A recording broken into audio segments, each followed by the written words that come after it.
Para nga po sa inyong kaalaman, matagal na rin naman ang nakakalipas mula nang matalo ang Serbia laban sa mga European teams. Masyado nga po nilang dinodomina ang lahat ng kanilang mga nakakalaban. Kaya yan nga ang mismong rason bakit isa sila sa mga favorite na manalo sa EuroLeague. Ngunit napatunayan na hindi pa rin untouchable ang Serbia kahit meron silang Nikola Jokic sa lineup matapos silang matalo noong nakaraan ng Turkey na pinangunahan ni Alperen Şengün. And speaking of Şengün, pagkatapos ng impressive win ito noong nakaraan, puro papuri ang natanggap nila kung saan may ilan dito ang nagsabi na matatawag bilang Jokic stopper since siya lamang ang nag-iisang player sa Eurobasket na nakapag-outplayed kay Jokic sa opensa at depensa. Nangangahulugan nito malaki ang potensyal ni Şengün bilang maging isang superstar big man lalo sa Houston Rockets na kayang mang-outplayed ng ibang malalaking pangalan at maging sa NBA sa darating na season. Samantala,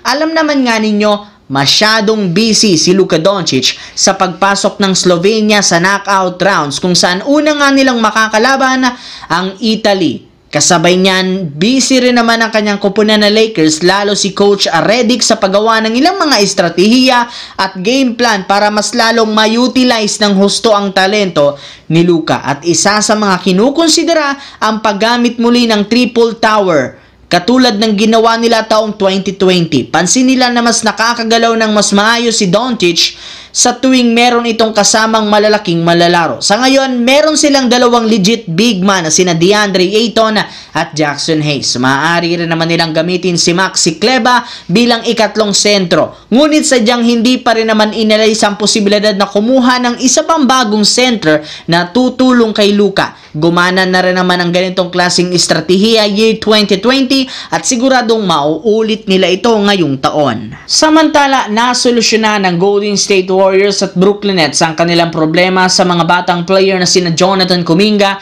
at Cam Thomas matapos nitong pirmahan ang alok nilang qualifying offer. Pero sa kabila niya na may ilang malalaking pangalan ang nananatiling restricted free agent kagaya ni Josh Giddey.